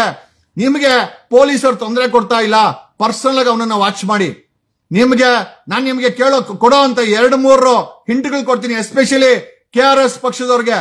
ಒಬ್ಬ ಪೊಲೀಸವನು ನಿಮ್ಗೆ ಸುಮ್ನೆ ಕೇಸ್ ಹಾಕ್ತಾವನೆ, ಹಿಂಸೆ ಕೊಡ್ತಾವನೆ, ರೌಡಿ ಶೀಟರ್ ಓಪನ್ ಮಾಡ್ತಾನೆ, ಗೂಂಡಾ ಕಾಯ್ದೆ ಓಪನ್ ಮಾಡ್ತಾನೆ ಅಂತಂದ್ರೆ ನೀವು ಮಾಡ್ಬೇಕಾದ ಒಂದೇ ಒಂದು ಕೆಲಸ ಏನಂತಂದ್ರೆ ಅವನ್ನ ಅಬ್ಸರ್ವ್ ಮಾಡಿ. ಸಾಮಾನ್ಯವಾಗಿ ಅವನು ಭ್ರಷ್ಟನಾಗಿರ್ತಾನೆ. ಯಾಕೆ ಅವನು ಗುಂಡಾ ಕಾಯ್ದೆ ಆಗ್ತಾನೆ ಅಂತಂದ್ರೆ ರಾಜಕಾರಣಿಗಳು ಬೂಟ್ ನೆಕ್ಕೋದು, ಅವ್ರ ಹತ್ರ ದುಡ್ಡು ಇಸ್ಕೊಂಡ್ ಬರೋದು, ಧ್ವನಿ ಮಾಡೋರ ಮೇಲೆ ಕೇಸ್ ಹಾಕೋದು, ರೌಡಿ ಪಟ್ಟಿ ಓಪನ್ ಮಾಡೋದು, ಅವನ ಹಿಸ್ಟ್ರಿ ಎಲ್ಲೆಲ್ಲಿ ಕೆಲಸ ಮಾಡೋನೆ ಅಂತ ತೆಗೆದ್ರೆ. ಫಾರ್ ಎಕ್ಸಾಂಪಲ್, ಕೊಡಗೇಳಿ ಇನ್ಸ್ಪೆಕ್ಟರ್ ಮುತ್ತುರಾಜು ಜಾಲದಲ್ಲಿ ಕೆಲಸ ಮಾಡೋನೆ, ಅಮೃತಹಳ್ಳಿಲಿ ಕೆಲಸ ಮಾಡೋಣ ಸಬ್ ಇನ್ಸ್ಪೆಕ್ಟರ್ ಆಗಿ, ಏರ್ಪೋರ್ಟ್ ಅಲ್ಲಿ ಕೆಲಸ ಮಾಡಿ, ಮೂಲ ಕೊಳ್ಳೇಗಾಲ. ಆ ಕೊಳ್ಳೇಗಾಲದಿಂದ ಎತ್ಕೊಂಡ್ಬನ್ರಿ ಅಪಾಯಿಂಟ್ಮೆಂಟ್. DPR ಅಲ್ಲಿ ಅವ್ರದ್ದು ಸರ್ವಿಸ್ ರೆಕಾರ್ಡ್ ಸಿಗುತ್ತೆ. DPR ಗೆ ಇವ್ರದ್ದು ಸರ್ವಿಸ್ ರೆಕಾರ್ಡ್ ಬೇಕು ಅಂತ RTA ಹಾಕಿ ಆ ರೆಕಾರ್ಡ್ ಎಲ್ಲ ತಗೊಳ್ರಿ. ಸಾಮಾನ್ಯವಾಗಿ ಒಬ್ಬ ನಿಗರಾಡೋ ಪೊಲೀಸ್ ಅವ್ರಿಗೆ ಆಗದಂತ ಪೊಲೀಸರು ಒಂದಷ್ಟು ಜನ ಇರ್ತಾರೆ. ಅವ್ರ ಜೊತೆ ಕಾನ್ಫಿಡೆನ್ಸ್ ಆಗಿ ಫ್ರೆಂಡ್ಶಿಪ್ ಮಾಡ್ಕೊಳ್ಳಿ. ಅವನ ಮಾಹಿತಿನೆಲ್ಲ ಕಲೆ ಮಾಡ್ಕೊಳ್ಳಿ. ಅವ್ನ್ ದುಡ್ಡು ಎಲ್ಲಿ ಕದೀತಾವನೆ, ಎಲ್ಲೆಲ್ಲಿ ಆಸ್ತಿ ಮಾಡವನೆ, ಎಲ್ಲೆಲ್ಲಿ BMW ಕಾರ್ ಮಾಡ್ಕೊಳವನೆ, ಈ ಮ್ಯಾಟ್ರುಗಳು ಇರ್ತವೆ. 2-3 ಸೀಕ್ರೆಟ್ ಅಲ್ಲಿ ದುಡ್ಡು ಬಚ್ಚಿಕ್ತಾ ಇರ್ತಾರೆ. ಇದು ಅರ್ಥ ಆಯ್ತಾ? ನಾನು ಹೆಚ್ಚಾಗಿ ಹೇಳಕ್ ಇಷ್ಟಪಡಲ್ಲ, ಹೆಣ್ಮಕ್ಳು ನೋಡ್ತಾ ಇರೋದ್ರಿಂದ. ಈ ಮ್ಯಾಟ್ರ್ ಇರ್ತವೆ, ಅಲ್ಲೇ ಅವ್ರು ಜಾಸ್ತಿ ದುಡ್ಡು ಬಚ್ಚಿಕ್ಕೋದು ಎಲ್ಲ ಕ್ಯಾಶ್ ಅಲ್ಲೇ ಇರ್ತವೆ. ಡ್ರಗ್ ಪೆಡ್ಲರ್ಗಳ ಹತ್ರ ದುಡ್ಡು ಕಲೆಕ್ಟ್ ಮಾಡ್ತಾ ಇರ್ತಾರೆ, ರೌಡಿ ಶೀಟರ್ಗಳ ಹತ್ರ ದುಡ್ಡು ಕಲೆಕ್ಟ್ ಮಾಡ್ತಾ ಇರ್ತಾರೆ. ನೀವು ಒಬ್ಬ ಅಧಿಕಾರಿ ಹಿಂದೆ ನೀವು ಕೈ ತೊಳ್ಕೊಂಡ್ ಬಿದ್ರೆ ಅವನು ನೆಲ ಕಚ್ಚೋದು 100%. ಈ ಭ್ರಷ್ಟಾಚಾರದ ನೋಡಿದ್ರಲ್ಲ, ಚಿನ್ನನ ಎಂಡ್ರಿಗೆ ಒಡವೆ ಮಾಡಿಸ್ಕೊಡೋನು, ಡ್ರಗ್ ಮಾರೋನು, ಆಯ್ತಾ, ಕುಡ್ದು ಅಂಬಲಿನಲ್ಲಿ ಮೈಸೂರಲ್ಲಿ ಡ್ಯಾನ್ಸ್ ಮಾಡೋನು, ಲಾಡಿ ಬಿಚ್ಚೋನು, ಆಮೇಲೆ ರಿಯಲ್ ಎಸ್ಟೇಟ್ ಮಾಡೋ ಅಂತ ವ್ಯಕ್ತಿಗಳು ಪೊಲೀಸ್ ಇಲಾಖೆಯಲ್ಲಿ ಕೂತ್ಕೊಂಡವ್ರೆ ಅಂತಂದ್ರೆ ಅವರನ್ನ ನೀವು ಭದ್ರಾ ಮಾಡಬೇಕು, ನಿಮ್ಮನ್ನ ಭದ್ರಾ ಮಾಡಬೇಕು, ಈ ಸಮಾಜವನ್ನ ಭದ್ರಾ ಮಾಡಬೇಕು, ಕರ್ನಾಟಕವನ್ನ ಸುಶಿಷ್ಟಗೊಳಿಸಬೇಕು ಅಂತಂದ್ರೆ ನೀವು ಕೂಡ ಒಬ್ಬ ಜಗದೀಶ್ ಆದ್ರೇನೆ ನೀವು ಇದನ್ನೆಲ್ಲ ನೀವು ಮಾಡ್ಲಿಕ್ಕಾಗೋದು. ಅಬ್ಸರ್ವೇಷನ್ ಮಾಡಿ, ಎಸ್ಪೆಷಲಿ KRS ಪಾರ್ಟಿಯವರು ಈ ಪೊಲೀಸ್ ವಿರೋಧವನ್ನ ಸಾಕಷ್ಟು ಅನುಭವಿಸ್ತಾ ಇರೋದ್ರಿಂದ KRS ಪಾರ್ಟಿಯವರು ಕೂಡ ನಾನು ಹೇಳಿದ ವಿಚಾರಗಳನ್ನ ಒಬ್ಬ ಅಧಿಕಾರಿಯನ್ನ ಅಬ್ಸರ್ವೇಷನ್ ಮಾಡಿ, ಒಂದು 7-8 ಜನ ಅಬ್ಸರ್ವೇಷನ್ ಮಾಡಿ. ಅವನು ಭ್ರಷ್ಟನೇ ಆಗಿರ್ತಾನೆ. ಭ್ರಷ್ಟನಾಗಿದ್ರೆ ಅವನ ಮಾಹಿತಿ ಕಲೆಕ್ಟ್ ಮಾಡೋ ದೊಡ್ಡ ವಿಚಾರ ಅಲ್ಲ. ಕರ್ನಾಟಕದ ಎಲ್ಲ ಅಧಿಕಾರಿಗಳ ಮಾಹಿತಿ DPR ಅಲ್ಲಿ ಇರ್ತದೆ. DPR ಗೆ ಒಂದು ಸರ್ವಿಸ್ ರೆಕಾರ್ಡ್ ಕೇಳಿ ಕೊಡಲ್ಲ ಅಂತಾರೆ. ಸೈಟೇಷನ್ ಗಳನ್ನ ಹುಡ್ಕೊಳ್ಳಿ, ಹೈಕೋರ್ಟ್ ಜಡ್ಜ್ಮೆಂಟ್ ಗಳವೇ ಕೊಡ್ಲೇಬೇಕು ಅಂತ. ಅವನ ಮೇಲೆ ಆರೋಪಗಳಿದ್ರೆ ಕಂಪ್ಲೇಂಟ್ ಬರ್ದಾಕಿ, ಭ್ರಷ್ಟಾಚಾರದ ಕಾಯ್ದೆ ಅಡಿ ಇವನ ಮೇಲೆ ಕ್ರಮ ಜರುಗಿಸಬೇಕಾಗಿದೆ, ನಮ್ಗೆ ಫೈಲ್ ಬೇಕೇ ಅಂತ ಹೇಳಿ ನೀವು ಒತ್ತಡ ಹಾಕರೆ ಅವನ ಫೈಲ್ ಅನ್ನ ಕೊಡ್ತಾರೆ. ಅಲ್ಲಿ ಫೈಲ್ ತಗೊಂಡೋಕ್ ಹೋದಾಗ ಇವ್ರಿಗೆ ಮಾಹಿತಿನೂ ಹೋಗುತ್ತೆ. ಇವರು ಹಣ ಕೊಟ್ಟು ಅದನ್ನು ಮುಚ್ಚಾಕಂತ ಪ್ರಯತ್ನ ಮಾಡ್ತಾರೆ. DPR ಕರ್ನಾಟಕದ ಭ್ರಷ್ಟ ಅಧಿಕಾರಿಗಳ ಜೀವ ಇರೋದೆ DPR ಅಲ್ಲಿ, ಡಿಪಾರ್ಟ್ಮೆಂಟ್ ಆಫ್ ಪರ್ಸನಲ್ ಅಂಡ್ ಆ ಡಿಪಾರ್ಟ್ಮೆಂಟ್ ಅಲ್ಲಿ, ಅದು ಪ್ರಿನ್ಸಿಪಲ್ ಸೆಕ್ರೆಟರಿ ಆಫೀಸ್ ಅಲ್ಲಿ ಸರ್ವಿಸ್ ರೆಕಾರ್ಡ್ ಅನ್ನ ತಗೊಳ್ರಿ. ಆ ಸರ್ವಿಸ್ ರೆಕಾರ್ಡ್ ಅಲ್ಲಿ ಇವನ ಆಸ್ತಿ, ಇವನ ವಿಚಾರ, ಇವನ ಮೇಲೆ ಎಷ್ಟು ಎನ್ಕ್ವೈರಿಗಳು ಪೆಂಡಿಂಗ್ ಅವೆ, ಇವನ್ ಏನೇನ್ ಮಾಡವನೆ, ಎಷ್ಟು ಕಳ್ತನ ಮಾಡವನೆ, ಎಷ್ಟು ಕಡೆ FIR ಗಳವೆ, ಎಷ್ಟು ಇವನ ಮೇಲೆ ರಿಮಾರ್ಕ್ಗಳವೆ, ಡಿಪಾರ್ಟ್ಮೆಂಟ್ ಎಲ್ಲ ಸಿಕ್ಕಾಕೊಳ್ತದೆ. ಅವನಿಗೆ ಫ್ಯಾಮಿಲಿ ಏನು, ಮಕ್ಕಳು ಯಾರು, ಏನು, ಎಲ್ಲೆಲ್ಲಿ ಆಸ್ತಿ ಮಾಡವನೆ, ಯಾರ್ಯಾರ ಆಸ್ತಿ ಮಾಡವನೆ, ಏನೇನು. ಆಮೇಲೆ ಅಕಸ್ಮಾತ್ ಅವನೇನು ಆ ರೆಕಾರ್ಡ್ ಅಲ್ಲಿ ಮಾಡಿಲ್ಲ ಅಂತಂದ್ರೆ ನಿಮ್ಗೆ ಹೊರಗಡೆ ಬೇನಾಮಿಯಾಗಿ ಮಾಡಿರೋದು ಕೂಡ ನಿಮ್ಗೆ ಸಿಗುತ್ತೆ. ಆ ಬೇನಾಮಿನ ಇವನು ಸರ್ವಿಸ್ ರೆಕಾರ್ಡ್ಗೆ ಮ್ಯಾಚ್ ಮಾಡಿದ್ರೆ ಅವನು ಮ್ಯಾಚ್ ಫಿಕ್ಸ್, ಅವನೊಬ್ಬ ಆರೋಪಿ. ಯಾಕೆ ಅಂತಂದ್ರೆ ಇವ್ರು ಯಾರು ಕೂಡ ಭ್ರಷ್ಟಾಚಾರದ ಮುಕ್ತವಾಗಿಲ್ಲ. 99% ಪೊಲೀಸ್ ಇಲಾಖೆ, ಬೇರೆ ಇಲಾಖೆ ಯಾರಿಗೆ ಆಗ್ಲಿ ಒಂದು ಸರ್ವಿಸ್ ರೆಕಾರ್ಡ್ ಎತ್ಕೊಳ್ಳಿ, take service record, I am sure you will come and lick your boot. ಏನಕ್ಕೆ ಅಂತಂದ್ರೆ ಅವನು ನಿಜವಾಗ್ಲೂ ಐ ಥಿಂಕ್ ಭ್ರಷ್ಟಾಚಾರ ಮುಕ್ತವಾಗಿದ್ರೆ ನಿಮಗೆ ಸೊಪ್ಪಾಕಲ್ಲ. ಅವನು ಭ್ರಷ್ಟಾಚಾರದಲ್ಲಿ ಮುಳುಗಿದ್ರೆ ಖಂಡಿತವಾಗಿ ಅವನು ಸರ್ವಿಸ್ ರೆಕಾರ್ಡ್ ಎತ್ಕೊಳ್ರಿ. ನೀವು ನಂಬ್ತೀರಾ? ಒಬ್ಬ IPS officer 4 date of birth ಇದೆ, ಒಂದು ಸರ್ವಿಸ್ ರೆಕಾರ್ಡ್ ಅಲ್ಲಿ 4 ಡೇಟ್ ಆಫ್ ಬರ್ತ್ ಇದೆ. ನಂಬ್ತೀರಾ? ಒಬ್ಬ IPS ಆಫೀಸರ್ 2018 ಅಪಾಯಿಂಟ್ಮೆಂಟ್ DYSP ಆಗಿ 4 ವರ್ಷದಲ್ಲಿ IPS ಪ್ರಮೋಷನ್ ತಗಂತಾನೆ. ಅಂದ್ರೆ ಈ IPS ಹೋಗ್ಬೇಕು ಅಂದ್ರೆ ಎಷ್ಟು ಲಂಚ ಕೊಟ್ಟಿದ್ರೆ ಇವರೆಲ್ಲ ಕೋಟಿ ಲಂಚ ಕೊಡ್ತಾರೆ. ನೀವು ನಂಬ್ತೀರಾ? IPS ಪ್ರಮೋಷನ್ಗೆ 20 ಕೋಟಿ, 30 ಕೋಟಿ, 50 ಕೋಟಿ ಲಂಚ ಕೊಟ್ಟು ಪ್ರಮೋಷನ್ ತಗೊಂಡಂತ ಪೊಲೀಸರು ಇದಾರೆ. ಅದಕ್ಕೆ ವಿ ಹ್ಯಾವ್ ರೆಕಾರ್ಡ್ಸ್. ಸೊ ಹಾಗಾಗಿ ನಾನು ಹೇಳೋದೇನು ಅಂತಂದ್ರೆ, ಪೊಲೀಸರು ನಿಮ್ಮಿಂದ ಕೈ ತೊಳ್ಕೊಂಡ್ ಬಿದ್ರೆ, ಪೊಲೀಸರು ರೌಡಿ ಶೀಟರ್ ಮಾಡ್ತೀವಿ ಅಂತ ಎದುರಿಸಿದ್ರೆ, ಗಡಿ ಪಾರ್ ಮಾಡ್ತೀವಿ ಅಂತ ಎದುರಿಸಿದ್ರೆ ಅವರ ಸರ್ವಿಸ್ ರೆಕಾರ್ಡ್ ತಗೊಳ್ಳಿ. ಅವ್ರ ಸರ್ವಿಸ್ ರೆಕಾರ್ಡ್ ತಗೊಂಡು ನಿಜವಾಗ್ಲಿ ಅವ್ನು ಏನ್ ಮಾಡ್ತಾವನೆ ಒಂದು ತಿಂಗಳು ಅವನ್ನ ಫಾಲೋ ಮಾಡಿ ಅವನು ಎಲ್ಲೆಲ್ಲಿ ವಸೂಲಿ ಮಾಡ್ತಾನೆ. ಸಾಮಾನ್ಯವಾಗಿ ಭ್ರಷ್ಟ ಅಧಿಕಾರಿಗಳು ಕಲೆಕ್ಷನ್ ಡೈರೆಕ್ಟ್ ತಗೊಳಲ್ಲ. ಅಲ್ಲೆಲ್ಲೋ ಪಾನಿಪುರಿ ಅಂಗಡಿ, ಅಲ್ಲೆಲ್ಲೋ ಸೊಪ್ಪು ಮಾರೋರು, ಅಲ್ಲೆಲ್ಲೋ ಸಿಗರೇಟ್ ಮಾಡೋನು, ಅಲ್ಲೆಲ್ಲೋ ಫುಟ್ಪಾತ್ ಅಲ್ಲಿ ಅಂಗಡಿ ಕೊಂಡ್ರು ಇಂಥವ್ರ ಕೈ ಕೊಡು ಅಂತಾರೆ. They are the people who collect bribe on this. ಇವರೆಲ್ಲ ಏಜೆಂಟ್ಗಳು. ಒಂದಷ್ಟು ಜನ ಏಜೆಂಟ್ಗಳನ್ನ ಸಾಕೊಂಡಿರ್ತಾರೆ. ಡೈರೆಕ್ಟ್ ಆಗಿ ಕಾಸು ಮುಟ್ಟಲ್ಲ. ಆ ಏಜೆಂಟ್ಗಳು ಯಾರು ಅದನ್ನೆಲ್ಲ ಕಲೆ ಹಾಕಿ ಅದನ್ನೆಲ್ಲ ವಿಡಿಯೋ ಮಾಡ್ಕೊಳ್ಳಿ, ಫೋಟೋ ಮಾಡ್ಕೊಳ್ಳಿ. ನಿಮಗೆ ಲೋಕಾಯುಕ್ತ ಕೊಟ್ರೆ ಸಮಸ್ಯೆ ಆಗಲ್ಲ ಅಂತಂದ್ರೆ write a complaint to CBI, write a complaint to ED. ಅವನ್ IPS ಆಫೀಸರ್ ಆಗಿದ್ರೆ UPSC ಬರೀರಿ, ಕೇಂದ್ರ ಗೃಹ ಇಲಾಖೆಗೆ ಬರೀರಿ, ED ಬರೀರಿ, CBI ಬರೀರಿ. 100% ರೆಕಾರ್ಡ್ ಕ್ರಿಯೇಟ್ ಮಾಡಿ. ಆ ರೆಕಾರ್ಡ್ ನಮ್ ಕೈ ಸಿಕ್ಕಾಕರೆ ಅವನಿಗೆ ಎಳ್ಳು ನೀರು ಬಿಡ್ತೀವಿ ನಾವು. ಭ್ರಷ್ಟರಿಗೆ ಸಿಂಹ ಸ್ವಪ್ನಮ ಆಗಬೇಕು. In fact we are planning to ಒಂದು ಭ್ರಷ್ಟ ರಾಜಕಾರಣಿಗಳನ್ನ ಅಧಿಕಾರಿಗಳನ್ನ ಯಾವ ರೀತಿ ಕಂಟ್ರೋಲ್ ಮಾಡಬೇಕು, ಯಾವ ರೀತಿ ಕಂಟ್ರೋಲ್ ಮಾಡಬಹುದು ಅನ್ನೋದನ್ನ ಒಂದು ವರ್ಕ್ಶಾಪ್ ಅನ್ನ ಇನ್ನೊಂದು ತಿಂಗಳು ಬಿಟ್ಟು ಮಾಡೋಣ ಅಂತ ಪ್ಲಾನ್ ಮಾಡ್ತಾ ಇದ್ದೀವಿ. ಯಾರ್ಯಾರು ರಾಜಕೀಯಕ್ಕೆ ಬರಬೇಕು, MLA ಗಳಾಗಬೇಕು, ಗ್ರಾಮ ಪಂಚಾಯತಿ ಮೆಂಬರ್ಗಳಾಗಬೇಕು, ತಾಲೂಕ್ ಪಂಚಾಯತಿ ಮೆಂಬರ್ಗಳಾಗಬೇಕು, ಕೌನ್ಸಿಲರ್ ಆಗಬೇಕು. ಡೆಫಿನೆಟ್ಲಿ ಈ ಒಂದು ನೋಡಿ, ನೀವು ಅಧಿಕಾರ ಹಿಡಿಬೇಕು ಅಂತಂದ್ರೆ ಒಂದು ಆಪೋಸಿಷನ್ ಅನ್ನ ಮಣಿಸ್ಬೇಕು. ಎರಡನೇದು ಪೊಲೀಸ್ ಅವರು ನಿಮ್ ತಂಟೆಗೆ ಬರ್ದಂಗೆ ನೋಡ್ಕೊಬೇಕು. ಪೊಲೀಸ್ ಅವರು ನಿಮ್ ತಂಟೆಗೆ ಬರಬಾರ್ದು ಅಂತಂದ್ರೆ ಒಂದಷ್ಟು ಐ ಥಿಂಕ್ ಟ್ಯಾಕ್ಟಿಕ್ಸ್ ಗಳನ್ನ ನೀವು ಕಲ್ತ್ಕೊಳ್ಳೇಬೇಕು. ಆಗ್ಲೇ ನೀವು ರಾಜಕಾರಣಿ ಆಗೋದು. ಇಲ್ಲ ಅಂದ್ರೆ ನೀವೆಂದಿಗೂ ರಾಜಕಾರಣಿ ಆಗಲ್ಲ. ಅವನ ವೀಕ್ನೆಸ್ ಅವನ ಸರ್ವಿಸ್ ರೆಕಾರ್ಡ್, ಅವನ ವೀಕ್ನೆಸ್ ಅವನ ಭ್ರಷ್ಟಾಚಾರ, ಅವನ ವೀಕ್ನೆಸ್ ಅವನ ಭ್ರಷ್ಟಾಚಾರವನ್ನ ಸ್ಪ್ರೆಡ್ ಮಾಡ್ಲಿಕ್ಕೆ ಮಾಡ್ಕೊಂಡ್ರಂತ ನೆಟ್ವರ್ಕ್, ಅವನ ನೆಟ್ವರ್ಕ್ ಅನ್ನ, ಅವನ ಸರ್ವಿಸ್ ರೆಕಾರ್ಡ್ ನ, ಅವನ ಸರ್ವಿಸ್ ಅಲ್ಲಿ ಒಬ್ಬ ರೇಪ್ ಮಾಡಿ ಮುಚ್ಚಾಕಿದ್ದಾನೆ. ನೀವು ನಂಬ್ತೀರಾ? 17 ವರ್ಷದ ಹೆಣ್ಮಗಳನ್ನ ಒಬ್ಬ ಇನ್ಸ್ಪೆಕ್ಟರ್ ರೇಪ್ ಮಾಡಿ ಮುಚ್ಚಾಕಿ 25 ಲಕ್ಷ ಕೊಟ್ಟು ಸೆಟ್ಲ್ಮೆಂಟ್ ಮಾಡ್ಕೊಂಡ್ ಬಂದು ಆ ಫೈಲ್ ನಮ್ಮ ಹತ್ರ ಸಿಕ್ಕಾಕೊಂಡಿದೆ. ನಾನು ಇಷ್ಟು ಸಾರಾಸಗಟಾಗಿ ಪೊಲೀಸ್ ಇಲಾಖೆನ ವಿರೋಧ ಮಾಡ್ಲಿಕ್ಕೆ ಕಾರಣ ಆ ಪೊಲೀಸ್ ಇಲಾಖೆಯಲ್ಲಿ ಇರುವಂತಹ ಭ್ರಷ್ಟಾಚಾರ. ಆಮೇಲೆ ಜೊತೆನಲ್ಲಿ ಈ ಪೊಲೀಸ್ ಇಲಾಖೆಯಿಂದ ನನಗಾಗಿರುವಂತ ಅನ್ಯಾಯ. ನನ್ನ ತಾಯಿನ ಕಳ್ಕೊಂಡೆ, ಸಂಸಾರನ ಕಳ್ಕೊಂಡೆ, ಹೋರಾಟ ಮಾಡಕ್ ಹೋಗಿ ಈ ಲಂಗು ಲಗಾಮಿಲ್ಲದ ಈ ಭ್ರಷ್ಟ ಪೊಲೀಸರು ಅವ್ರಿಗೆ ಇಷ್ಟ ಬಂದವ್ರ ಮೇಲೆ ಫಾಲ್ಸ್ ಕೇಸ್ ಹಾಕೋದು, ಇಷ್ಟ ಬಂದವ್ರ ಮೇಲೆ ರೌಡಿ ಶೀಟರ್ ಓಪನ್ ಮಾಡೋದು.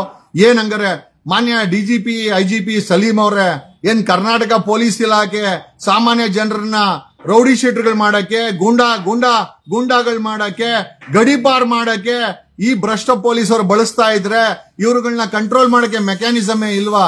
ನಾವು ಖಂಡಿತ ಹೇಳ್ತಾ ಇದ್ದೀನಿ, I will expose Karnataka police government. ಈ ಪೊಲೀಸ್ ಇಲಾಖೆಯಲ್ಲಿರೋ ಭ್ರಷ್ಟರನ್ನ ಎಕ್ಸ್ಪೋಸ್ ಮಾಡ್ತೀವಿ. We have videos, we have photographs, we have evidence. ಜನರು ನಂಬಿಕೆ ಕಳ್ಕೊಂತಾರೆ ಅಂತ ನಾವು ಕೂಡ ಈ ವ್ಯವಸ್ಥೆನಲ್ಲಿ ಇರ್ಬೇಕು ಅಂತೀರಿ ಅಲ್ರಿ. ಒಬ್ಬ ಅಡ್ವೊಕೇಟ್ ಮೇಲೆ ಫಾಲ್ಸ್ ಕೇಸ್ಗಳನ್ನ ಹಾಕ್ತಾರೆ, ಧಮ್ಕಿ ಹಾಕ್ತಾರೆ, 1000 ಕೋಟಿ ಡೀಲ್ ಮಾಡ್ಕೊಂತಾರೆ ಅಂತ ಎಂತೆಂತ ಭ್ರಷ್ಟರು ಈ ಪೊಲೀಸ್ ಇಲಾಖೆಯಲ್ಲಿ ಇದ್ದಾರೆ ಅಂತ ಹೇಳುತ್ತಾ, and thanks a lot, love you all. ನಾನು ಒಂದಂತೂ ನಿಜ, ನಾನು ನಿಮ್ಗೆ ಹೇಳೋದಿಷ್ಟೇನೇನೆ, ನಾನಂತೂ ಕೈ ತೊಳ್ಕೊಂಡು ನಿಮ್ ಹಿಂದೆ ಬೀಳ್ತೀನಿ. ಐ ಡೋಂಟ್ ಕೇರ್, ನನಗೆ ಕಳ್ಕೊಳಕ್ಕೆ ಏನೂ ಇಲ್ಲ. ನಿಮಗೆ ಕಳ್ಕೊಳಕ್ಕೆ ನಿಮ್ಮ ಕೆಲಸ ಐತೆ. ಹೆಂಡತಿ ಮಕ್ಳವ್ರೆ, ನಿಮ್ ಮೈ ಮೇಲೆ ಇರೋ ಸ್ಟಾರ್ ಇದೆ, ನೀವು ಮಾಡಿರೋ ದುಡ್ಡಿದೆ. ನಾನು ತಗಲಾಕೊಂಡ್ರೆ ಪರ್ಮನೆಂಟ್ ಜೈಲ್ ಹೋಗ್ತೀರಾ. ಆಮೇಲೆ ನಾನೊಬ್ಬ ನ್ಯಾಯವಾದಿ. ನಾನು ಕಷ್ಟಪಟ್ಟು 2016ರಲ್ಲಿ ಲಾ ಕಂಪ್ಲೀಟ್ ಮಾಡಿಕೊಂಡು 2017ರಲ್ಲಿ ಡೆಲ್ಲಿ ಬಾರ್ ಕೌನ್ಸಿಲ್ ನನಗೆ ಲಾಯರ್ ಅಂತ ಲೈಸೆನ್ಸ್ ಕೊಟ್ಟಿದೆ. ನೀವು ಬೋ ಮಕ್ಕಳು, ನಾನು ಪೂರ್ತಿ ಹೇಳಕ್ ಇಷ್ಟ, ನೀವು ಬೋ ಮಕ್ಕಳು ಒಬ್ಬ ಅಡ್ವೊಕೇಟ್ಗೆ ಫಾಲ್ಸ್ ಕೇಸ್ ಹಾಕೋದಲ್ಲಿ ಸಾಮಾನ್ಯ ಜನರ ಜೊತೆ ಹೆಂಗ ನಡ್ಕೊಂತೀರಾ? ನೀವು ಸಾಮಾನ್ಯ ಜನರ ಜೊತೆ ಹೆಂಗ್ ನಡ್ಕೊಂತೀರಾ? ಒಬ್ಬ ಅಡ್ವೊಕೇಟ್, ಒಬ್ಬ ಸೀಸನ್ಡ್ ಫೈಟರ್ ಜೊತೆ ಹೆಂಗ್ ನಡ್ಕೊಂತೀರಾ ಅಂತಂದ್ರೆ ನಿಮ್ಮ ನರಗಳನ್ನ, ನಿಮ್ಮ ದೌರ್ಬಲ್ಯ, ನಿಮ್ಮ ಭ್ರಷ್ಟಾಚಾರ ನಮ್ಗೇನ್ ಗೊತ್ತಿಲ್ವಾ?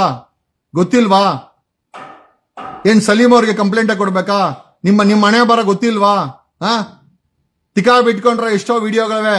ಆಕ್ಸೆಸ್ ಮಾಡಿದ್ರೆ ಏನಿಲ್ಲ, ನೀವ್ ಯಾರ ಜೊತೆ ಹೋಗಿ ಆನಂದ ಪಡ್ತೀರಲ್ವಾ ಅವರೆಲ್ಲ ನಮ್ ಸಂಪರ್ಕದಲ್ಲಿದ್ದಾರೆ. ಹೇಳ್ಬಿಟ್ರೆ ಅದೇ ನಗ್ನ ವಿಡಿಯೋಗಳು ನಿಮ್ಮ ಹಣೆ ಬರನ ಮಾತಾಡುತ್ತೆ. ನಮ್ಗೆ ಇದ್ರ ಬಗ್ಗೆ ಮಾತಾಡಕ್ ಇಷ್ಟ ಇಲ್ಲ. ಧರ್ಮಸ್ಥಳದ ವಿಚಾರ ಎಲ್ಲಿ ಬಂತೆ ಗುರು? ಕೇಳು ಗುರು. ಮುಖ್ಯಮಂತ್ರಿ ಸಿದ್ದರಾಮಯ್ಯನ್ ಕೇಳೋ, ಹೋಮ್ ಮಿನಿಸ್ಟ್ರು ಪರಮೇಶ್ವರನ್ ಕೇಳೋ, DGP ಅವ್ರನ್ನ ಕೇಳೋ, SIT ಮುಖ್ಯಸ್ಥ ಇದರಲ್ಲ, ದ ಸೋ ಕಾಲ್ಡ್ ತುಂಬಾ ಒಳ್ಳೆ ಆಫೀಸರು, ಕೇಳ್ರಪ್ಪ ಅವ್ರನ್ನ. ನಾವಂತೂ ಕೇಳಿ ಸಾಕಾಯ್ತು. ಹೋರಾಟ ಮಾಡಿ 5-6 ಕೇಸ್ ಹಾಕಿದ್ದೀವಿ. ನಾವೇನು ಹೋರಾಟ ಬಿಟ್ಟಿಲ್ಲ. ಧರ್ಮಸ್ಥಳದ ವಿಚಾರವನ್ನ ಮುಖ್ಯಮಂತ್ರಿ ಮಾತಾಡಬೇಕು, ನಾನಲ್ಲ. ನಾನ್ ಮುಖ್ಯಮಂತ್ರಿ ಅದ ಖಂಡಿತ ಅದಕ್ಕೆ ಉತ್ತರ ಕೊಡ್ತಾ ಇದ್ದೆ. ನಾವೇನಿದ್ರು ಪ್ರಶ್ನೆ ಮಾಡ್ಬೋದು, ನಾವೇನಿದ್ರು ಪ್ರಶ್ನೆ ಕೇಳ್ಬೋದು, ಒಂದು ಹೋರಾಟ ಮಾಡ್ಬೋದು. ಅದಕ್ಕೆ ತಾರ್ಕಿಕ ಅಂತ್ಯಕ್ಕೆ ಕೊಡಬೇಕಾದ ಒಬ್ಬ ಮುಖ್ಯಮಂತ್ರಿ ಕೆಲಸ. ಮುಖ್ಯಮಂತ್ರಿ ತನ್ನ ಕೆಲಸ ಮಾಡ್ತಾನೋ ಬಿಡ್ತಾನೋ ನನಗಂತೂ ಗೊತ್ತಿಲ್ಲ ಗುರು. ನಾವಂತೂ ನೆನ್ನೆ ಹೇಳಿದ್ನಲ್ಲ, ನನಗೆ 1000 ಕೋಟಿ ರೂಪಾಯಿ ಡೀಲ್ ತಗೊಂಡ್ಬಂದಿದ್ದ ಒಬ್ಬ DCP. ನನಗೆ 1000 ಕೋಟಿ ರೂಪಾಯಿ ಡೀಲು. ಆ 1000 ಕೋಟಿ ರೂಪಾಯಿ ಇಸ್ಕೊಂತಾನಂತೆ ಪೊಲೀಸರು. ನಾನು ಧರ್ಮಸ್ಥಳದ ವಿಚಾರದಲ್ಲಿ ತೆಪ್ಪಗಾಗಬೇಕಂತೆ, ಮಾತಾಡಬಾರ್ದಂತೆ. ನೋಡ್ರಿ ಯಾವ ಮಟ್ಟಕ್ಕೆ ಬಂದವ್ರೆ ಭ್ರಷ್ಟ ಪೊಲೀಸರು. ನೆನ್ನೆ ಅವನ ಮೇಲೆ ಕಂಪ್ಲೇಂಟ್ ಹಾಕಿದೀನಿ, DGP IGPಗೂ ಹಾಕ್ತೀನಿ. I will not leave this matter. ಈ ಮ್ಯಾಟರ್ ಇಲ್ಲಿಗೆ ಬಿಡಲ್ಲ.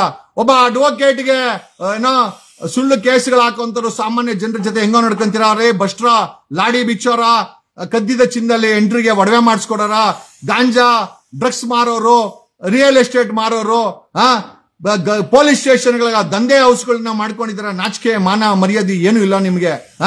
ನಿಮ್ಗಳ ಬಗ್ಗೆ ಮಾತಾಡೋದಲ್ಲೇ 2010-11 51 ಜನ IPS ಆಫೀಸರ್ನ ಬ್ಲಾಕ್ ಲಿಸ್ಟ್ ಮಾಡಿಸಿದೀನಿ. 2011 ಸುಮಾರು 60 ಕೇಸ್ ಹಾಕಿದೀನಿ ಲೋಕಾಯುಕ್ತದಲ್ಲಿ ಪೊಲೀಸ್ ಅವ್ರ ಮೇಲೆ. 2023 21 ACP ಟ್ರಾಫಿಕ್ ACP 11 ಇನ್ಸ್ಪೆಕ್ಟರ್ಗಳನ್ನ ರೆಡ್ ಹ್ಯಾಂಡ್ ಆಗಿ ಪವರ್ ಟಿವಿ ಹಿಡಿದಾಕ್ರೆ FIR ಮಾಡಿ ಈಗ ಹೈಕೋರ್ಟ್ ಅಲ್ಲಿ ಇದೆ. ಅದು ಒಬ್ಬ ರವಿಡಿ ಚೆನ್ನಣ್ಣವರು ಮೈಕ್ ಇಟ್ಕೊಂಡು ಬೊಗಳೆ ಬಿಡ್ತಾ ಇದ್ದ. ಅವನ ನಿಜ ಸ್ವರೂಪವನ್ನ ಸಮಾಜಕ್ಕೆ ಪರಿಚಯ ಮಾಡಿಕೊಟ್ಟೆ. ಜೈಲ್ಗೆ ಹಾಕರು, ತಲೆ ಕೆಡ್ಸ್ಕೊಂಡಿಲ್ಲ. 4 ಬಾರಿ ಜೈಲ್ಗೆ ಹಾಕರು. ಎಲ್ಲ ಬರೀತೀರಾ ಇಲ್ಲಿ, ಯಾವ್ದೋ ತಾರ್ಕಿಕ ಅಂತಿಕೋಗಿಲಿ. ಇಷ್ಟೆಲ್ಲ ಮಾತಾಡ್ತೀನಿ, ಯಾರೋ ಬಂದು ಜೊತೆಲಿ ನಿಂತ್ಕೊಳಲ್ಲ, ನೀವು ಯಾರೋ ಬಂದು ಹೋರಾಟ ಮಾಡಲ್ಲ. ನಾನು ಮಾತ್ರ ಎಲ್ಲಾವುದನ್ನು ನಿಮ್ಗೆ ರಿಸಲ್ಟ್ ಕುಡ್ಸ್ಬಿಟ್ಟು ನೀವು ಬಜ್ಜಿ ಬೋಂಡ ತಿನ್ಕೊಂಡು ಹೆಂಡ್ರು ಮಕ್ಕಳ ಜೊತೆ ಕೂತ್ಕೊಂಡ್ರೆ ನಾವು ನಿಮ್ಗೆ ರಿಸಲ್ಟ್ ಕೊಟ್ರೆ ಆಹಾ, ನಿಮ್ಮ ಆ ಮೆಸೇಜ್ ಹಾಕಕ್ಕೆ ಯೋಗ್ಯತೆಯಲ್ಲಿಂದ ಬರುತ್ತೆ, ನಮ್ಗೆ ಅರ್ಥ ಆಗಲ್ಲ. ಅಲ್ರೇ ಕನಿಷ್ಠ ಎಕ್ಸ್ಪೋಸ್ ಮಾಡ್ತೀನಲ್ಲ, ಕನಿಷ್ಠ ಮಾತಾಡ್ತೀನಲ್ಲ, ಕನಿಷ್ಠ ಎಕ್ಸ್ಪೋಸ್ ಮಾಡಿ ಮುಂದೆ ತಂದಿರ್ತೀನಲ್ಲ.